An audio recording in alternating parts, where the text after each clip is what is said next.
The following is a special video presentation of the Hennepin County Library.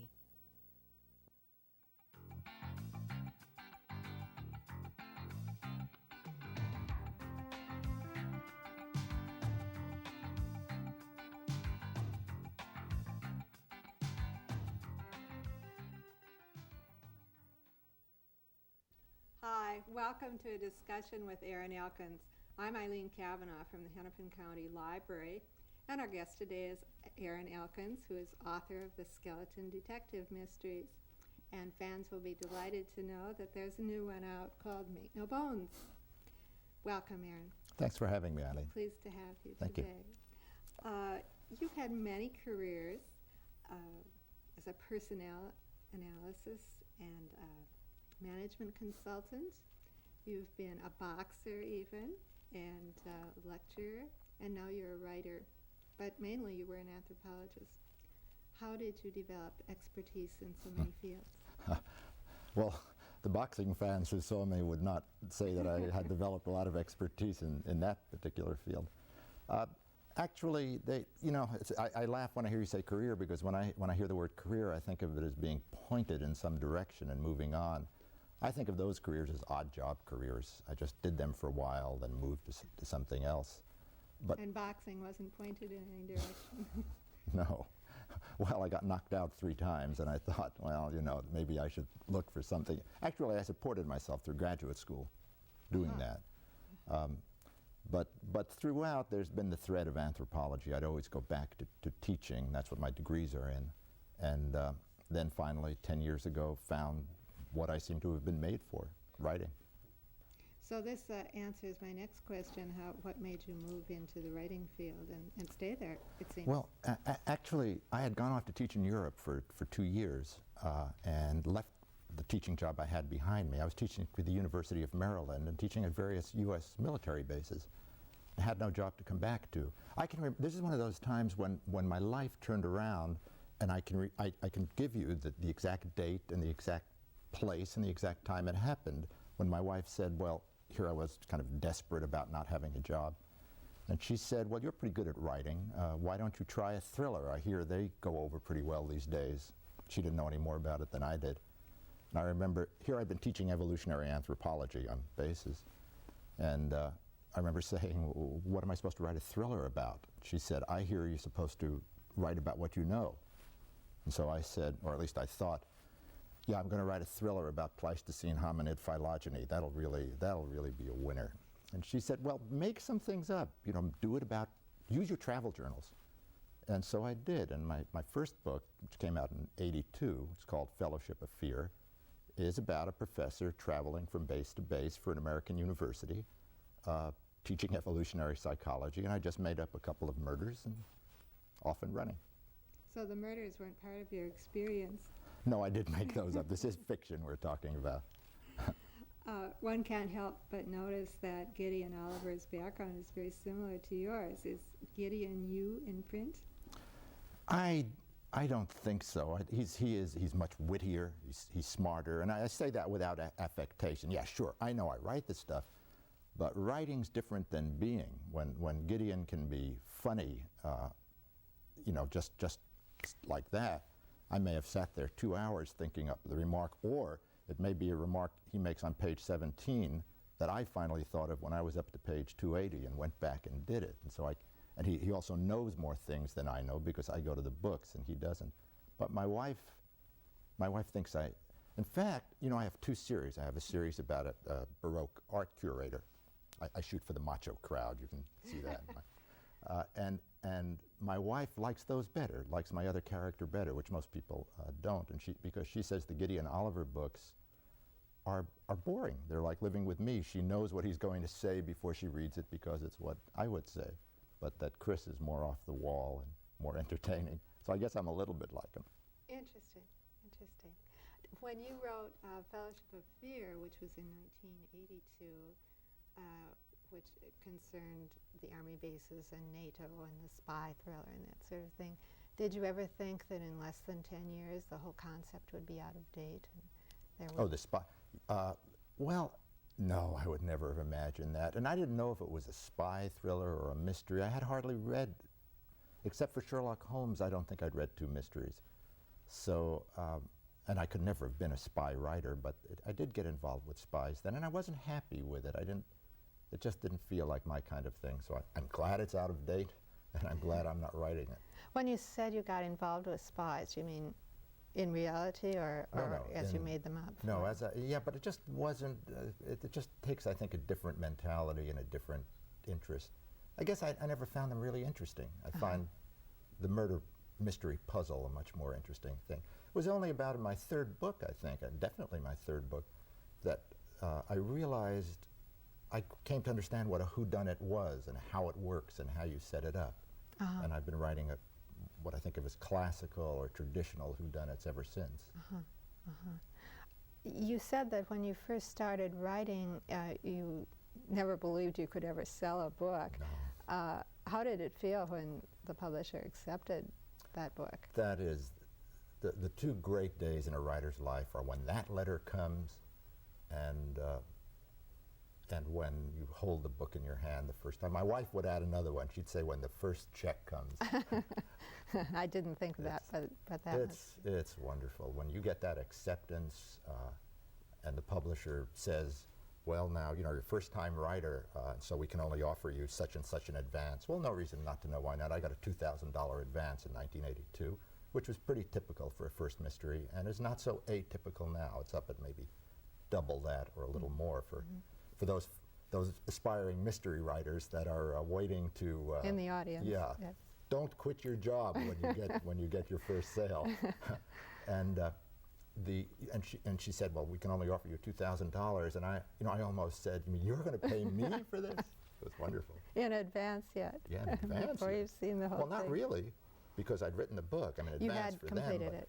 As with the writer in general, you do the work first and get paid later until you get much more established, and they pay you before you've written the book. This is your 7th Gideon Oliver mystery, Yeah. right?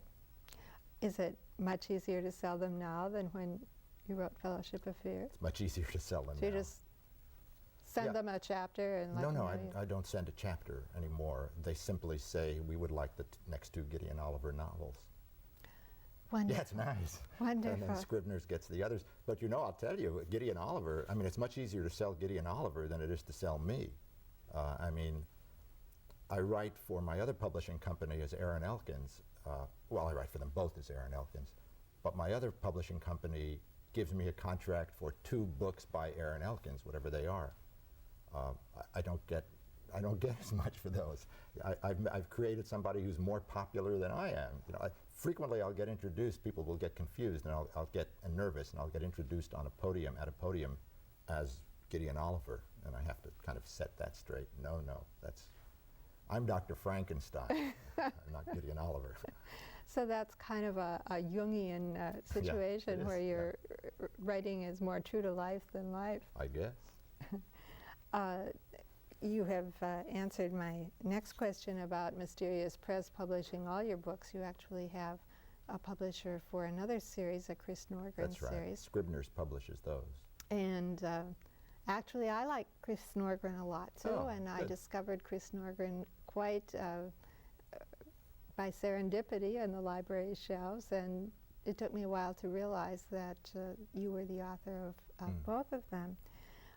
But going back to the Gideon Oliver books, have you ever done any research to find out what kind of readers, what No, I kind of haven't. buyers read him? Are they women, men? Well, I can mixture? judge from letters and from when I do signings and readings, and there's 1 or 2 large mystery conferences a year to which many fans come, held in different cities. Yeah, I'd say probably 80%, maybe a little more, are women. Mm-hmm. I think the reason for that is I got introduced just the other day, and this is the 13th. What is this? This must be Minneapolis. This is the then, right? 13th. Okay, It's so I got Minneapolis. introduced the other day in Kansas City as America's only male cozy writer. And cozy is another word for a soft-boiled mystery. You know, they're not, as you know, they're not violent or bloody, and the people in them are all as they are from the old-fashioned kind of mysteries. They're all rather the sort of people you'd enjoy having in your house for dinner. I don't do a lot of, or any sleazy, mean streets stuff. Other people do that much better than I could, and I don't want to.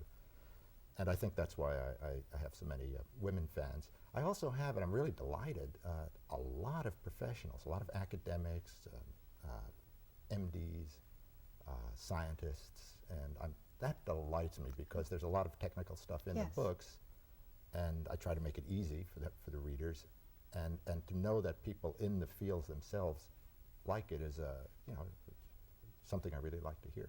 Well, it's interesting that you say that that larger percentage of women read your things, because I'm thinking of some of the women detectives, the authors like Sarah Paretsky and Sue Grafton, Marcia Muller, and Sue Grafton as a character, who are very tough, hard-boiled. I would consider those hard-boiled mysteries, and it's sort of I would too. And I think they probably tend not to be my fans. Some mystery readers read everything. But I seem to run into people who read me seem to be the same people that read Tony Hillerman. Well, I wish all the people that read Tony Hillerman read me, but we seem to share fans. Dick Francis, Jonathan Gash would be another mystery writer. I hear those again and again because when I have a chance, I talk to people and ask them who they like. They also seem to like the old English mystery writers. P.D. James. No, that's a different kind of writing. P.D. James, Ruth Rendell. It's a kind of a different tradition from Conan Doyle and Agatha Christie. They're dark, they're psychological. Yeah, they're psychological, and they have a view, in fact, of the world that I don't have, which is that I don't know how much they'd appreciate me summing it up for them, but that even in the best of us, there's a dark and perverse streak underneath that can come out if times bring it out. And I don't believe that, and my characters don't believe it either. I think that there are genuinely good and decent people, and I think there are genuinely nasty people, and nobody gets away with murder in my books. I won't even let them go off stage and commit suicide as they did in the old days. By God, they get punished by the law. You mentioned that yours are cozy mysteries or soft-boiled mysteries, yet some of the murders are quite violent and unusual. Yeah, that's true. Well, they have to be. Well, you see, Gideon Oliver he's the skeleton detective. He works from bones, and he is therefore the only fictional sleuth that I know of that has to have bones to do his thing. And death has to be usually pretty violent to produce bones, either that or be pretty old. And so there is that, but as I write it, I just don't feel like I don't think there's anything gratuitous, and I keep Gideon squeamish, as I am, so I hope that moderates. I have only one segment in one book, Murder in the Queen's Arms, that came out in '85, that my wife has never read and won't read, and it's not a violent scene, but it's with Gideon working on a corpse that's been in the water for 2 weeks, and so that's described in some grisly detail. Not pretty. Not pretty, but interesting, fascinating, really. In the acknowledgement section of Make No Bones, you indicate that there are many people who can be helpful to an author in constructing a mystery. Do you rely on a network of colleagues from your earlier working life? Yeah, well, I go to the conferences. I'm off in a couple of months to Boulder City, Nevada, for the conference of the West Coast forensic anthropologists, and I go to the National Forensic Science meetings every second or third year. So yeah, I keep up, and yes, I rely on a network, and there are always people who help me, and I keep up with the literature. Do those people even send you little tidbits that they think might be fun? Yes, I've gotten 2 just in the last 2 days before I left. Yeah.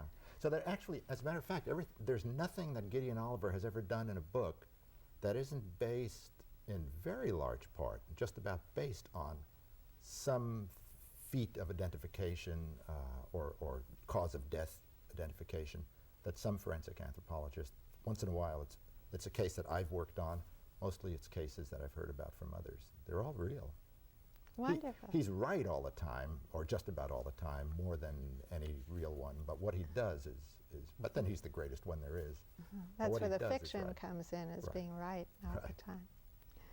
You've said that you write a pretty finished product as opposed to some writers, in fact many writers, who say they get all their ideas out and then they rewrite and rewrite, edit, rewrite. No, did I say? I didn't say that. Did I? Did I write a finished product? I think someplace you said that you write a pretty finished product as opposed to doing a lot of rewriting. Oh no, then that's wrong. Then somebody got me wrong. Oh, I rewrite endlessly. Good that we asked this. Yes, oh, I'm glad to have that straight. I wouldn't even. I don't think anybody can write in so organized a fashion that it's the best thing that can come out. It comes out the first time any more than one can speak. Well, I was going to comment and that experience was very much apart from most authors then, but, yeah. No, but you're saying you're... There are authors who do that, and I think they're lazy, and I think their books show it. I think their books are poor. No, I rewrite endlessly. But what I was quoted on was that by the time I'm done with what you might say is a first draft, takes me about a year to write a book. 2 pages a day, working at it about 6 to 7 hours, is a pretty good day's work for me. And it's not because of the research, it's because of, I mean, I'm working on my 3rd thesaurus. I insist on getting it as right as I can. I mean, I hardly need a thesaurus. I can tell you that 364 is the number for color, and 912 is the number for resentment, and 952 is the number for arrogance. I practically know it by heart. What I probably said was that by the time I finished what most authors would call a first draft, it's done, and my second draft only takes me a week or 2. But that first draft has been rewritten. I throw away, well, I keep it in a file now because a university keeps my papers. And it's interesting to see, I have probably 4 times more material in my discard file by the end of the book than I have in my actual printed file. And that doesn't count all the stuff that came up on the computer screen and just got dumped without ever seeing hard copy. How long have you used a word processor? Did you write? I used to do it on a legal pad, and then I taught myself to do it on a typewriter, which I never liked because it hummed and it sort of, you know, why aren't more words going on? It was an electric typewriter. And then when my book started selling better, I bought a computer, and I can hardly be without it now. If I'm writing on the road now, I take a laptop with me. I can hardly, it's like I've forgotten how to do long division. Well, I've Yes. practically forgotten how to write. Yes, the technology has really changed most authors' lives. Now, you also, besides your anthropological conferences, you attend mystery writers conferences. Yeah. And there are 2 of those, you say, a year. Well, there's actually more than 2. The main one is called BoucherCon, and it's named after Anthony Boucher, who was a critic in the New York Times in the 50s and 60s, and is dead now. That moves from place to place. It was here in Minneapolis in 1987, and that was the first one I attended. It was in London last year, no, Pasadena last year, London the year before, Toronto next year. It's extremely nice. Any mystery fan can attend if he or she sends in their money, and it's a chance to meet others and to meet and talk to the writers. And for the writers, we meet each other, and it's a pleasure to talk to the readers, because, you know, when you're working at home alone, you are very alone. It's very solitary. You're all by yourself. And although you get a royalty check once in a while, your neighbors never really understand that I mean, how could a relatively famous writer be living next to them? They don't quite know what you do.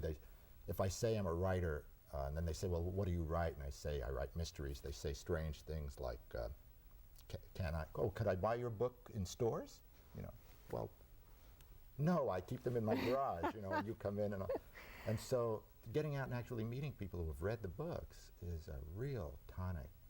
Once a year. I mean, I wouldn't want to spend too much time doing it, but once a year it's great. Sort of keeps you in contact with reality. Yeah, with reality and with people who actually can tell you about, can say, well, why did you have John Lau do thus and so in such a book? Keeps you on your toes. Well, speaking of John Lau, I was going to ask what the difference is between an amateur detective and a private eye or a private detective, and then I realized that you really do some of both, because Gideon would qualify as the amateur detective. That's right. And John Lau, though, was an FBI man, so he's a professional. Yeah. Well, I've done what I think most mystery writers do, and that is drawn away from writing say, a police procedural. John Lau is a secondary character in the Gideon Oliver books, as you know, and he's an FBI agent. But since I don't really know police work, except for when I have specific questions, they're always nice about answering them.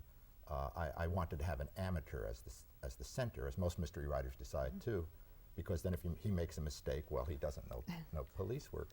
But I'm getting now to where I know enough about the FBI from asking so many questions that I'm thinking of breaking the secondary character, John Lau, out and making him a protagonist in a set of books on his own. I'd like to do that, learn more about the FBI. So we can look forward to a John Lau series. Well, not for sure. Actually, I think that's the first time I've said it publicly. It'll be. I have a few years. We'll have to hold you to it now. Well, you know, but I like to do it. But I have books due to 1995, so it'll be a while before I do that. But yeah, I'd like to do that. So you heard it here first, folks. Right. When you decided to develop the character of John Lau, did you have to then start doing some research on the sure, FBI, yeah. or did you come to know someone from the FBI? No, I did. What every writer, every fiction writer, not necessarily true for an investigative reporter or a true life writer, nonfiction writer. What I found out is that anybody in the police work or any field that you go to and say, I'm writing a book, it concerns your field, I would like to get it right. Okay, I'm not going to be debunking anything, I'm not going to be making you look bad, but I would just like to have it right. I've never been turned down. People are anxious to have their own profession shown the way they are rather than have them messed up. In fact, probably flattered to have someone interested. Flattered, willing to give time, and just happy at the idea that in some book, what they really do is going to be shown. And this has happened. It's not only that necessarily that these are people who know who I am. I'd say 75% of the time they've never read a book of mine. They don't know who I am. But they immediately say, sure, come on over and spend an hour and a half or 2 hours with me. Well, imagine if a mystery writer came to you and said, I'm going to be setting a book in a library, and it's about librarians, but I don't know much about them. Would you give me some of your time? Of course we would. Yeah. Of course we would. You've developed in Gideon a character whose wife dies, and then he meets a young woman. He marries the young woman, and this occurs through the first few titles. Do you have in mind, do you have a perspective as to how these Julie and Gideon are going to continue to develop through your books? You don't I'd keep like a to keep them, biography? No, well, keep a biography, fictional yes, to make sure biography? that I don't change her eyes from brown to blue in some book, although copy editors will keep me straight on that. No, they're probably not going to develop much. A careful reader, if you look through the books and the chronology of the books, you'd find that Gideon first appeared in 1982 at age 38. The latest book came out in 1991. Gideon is aged 41. He's had a somewhat slower advancement than I've had, or than probably you've had in that time. And he's probably going to age very little, change very little. I think mystery readers enjoy a certain sense of predictability, that they're going to read about the same people. If it's a series, I think that's why they like series. I don't intend to, as they say, stretch the envelope. They will never get divorced. Neither of them is going to die and leave the other one a widow or a widower. I like them the way they are. What comes their way, they can't help but change a bit because I change. But they'll say, I know when I read Sherlock Holmes, Conan Doyle is probably my favorite series of mysteries.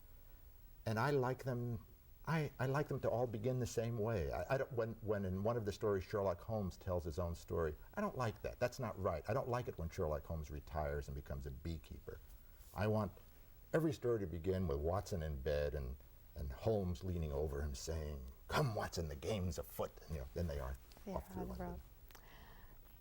There's comfort in sameness. That's a good word, and I think mystery readers do look for that. They're not terribly bloody-minded. I think you'll find bloodier books and books about pathological killers and serial killers, mutilators. You're much more likely to find those on the mainstream shelves Yes. than in the mystery shelves. Yes. They In like- fact, librarians are always wondering about that thin line between Yeah. psychological Yeah. thrillers and detective stories. And I think you're right that many people who like to read detective stories do not like to read Yeah. horror Oh, stories. I'm sure that's so.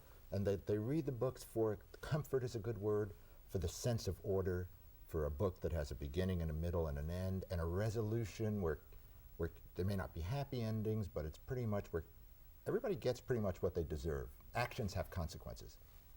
And that is a Yes, comforting concept, yes. and that's the kind of book I There write. are and some that's- rules in the world, Yeah, yes. yeah, right. Order, yes. That's the traditional mystery. I've noticed that many of the male and female detectives in contemporary detective stories are single and uncommitted and are recovering from unhappy love affairs, and yet you've developed a person who sort of runs counter to all that, Yeah, a now happily married Very happily married. detective. You know, when I married them off, it's funny, writers are the most omnipotent people, and when I want to marry somebody, marry them. Want to kill somebody, kill them. When I married them off, there was negative response. My editor went along with it kind of unwillingly. And people said when the first book came out that a lot of the drama has gone out because now we've taken care of their romantic lives. This was 1985. I guess things have changed because probably the most common favorable comment I get now is not, what a wonderful plot, or I never guessed who did it.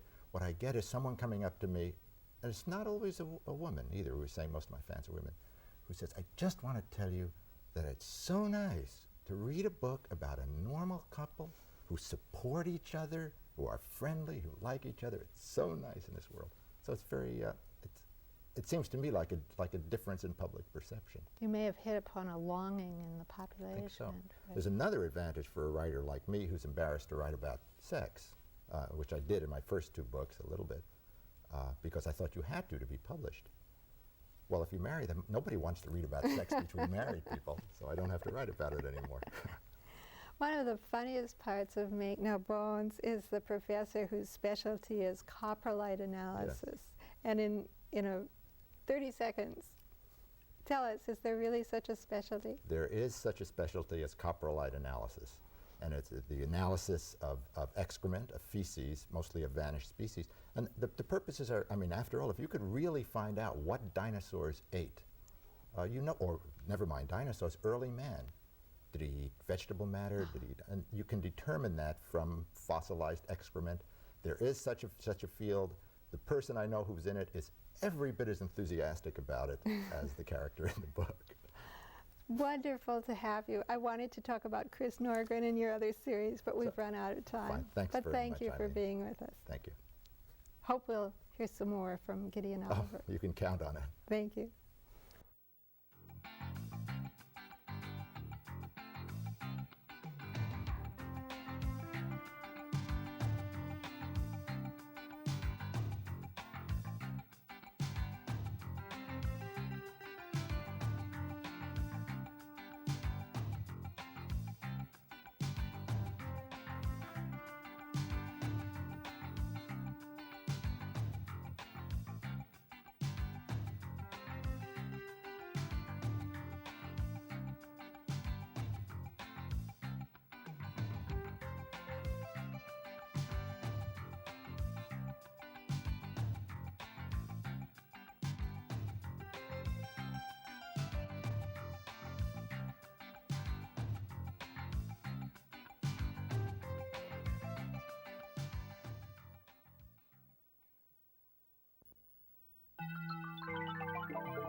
A presentation of the Hennepin County Library.